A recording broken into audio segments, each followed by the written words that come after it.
En otro informe, para 26 años consecutivos, nos hizo anfitrión de una conferencia dedicada a turismo que vende Aruba como producto turístico. Cata 2005 está inicia mañana, onde Aruba está conta con un grupo de personas en hope importante. Nada de visita para mirar el último desarrollo en Arriba nos isla, para así en turno vende nos isla con información de más actual y mejor ainda de propia experiencia. Pero de más aspecto importante para esta que forma parte de Cata 2005.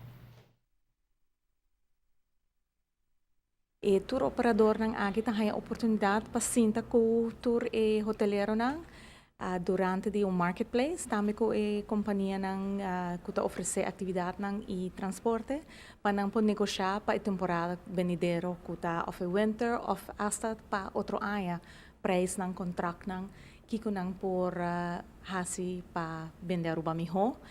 E uma outra parte que é a conferência aqui está encerrada, tá um evento que está opening session, tem qual nós temos vários diferentes oradores, incluindo o CEO, e também nós temos algum orador internacional que vai estar aqui, que está papia over de turismo, nós está dando a parte de Aruba, e também nós está papia over de desenvolvimento de turismo de parte de Latinoamérica. El mercado de Latinoamérica te queda un mercado importante, manera de conocer el mercado primordial para las islas de Venezuela, Colombia, Argentina y Brasil. Pero ATA tiene enfoque en el mercado nuevo de Latinoamérica a través de CATA, lo que da introducir en Aruba como producto.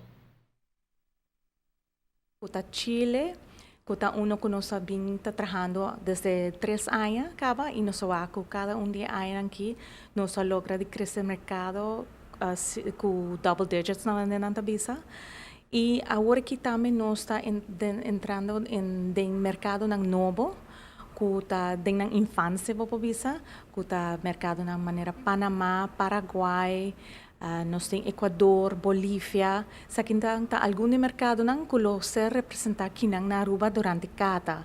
Nós está conta com por lo menos 80 participantes para a conferência aqui, sa que solamente participantes não que também de exterior. E essa aqui não maioriamente é pessoas que representam tour operators, airlines, das aerolíneas e também nós temos algum representante de hotel que está trabalhando em exterior. E essa aqui não está nem contando nos partners local. La conferencia te queda uno importante para las islas. Hoy en día, con tecnología, fácilmente operadores por comunicar a través de red social vía internet, pero no por comparar con experiencia propia. El contacto personal es sumamente importante. Cata segura de una Aruba es paso más adelante comparado con los competidores de destinación.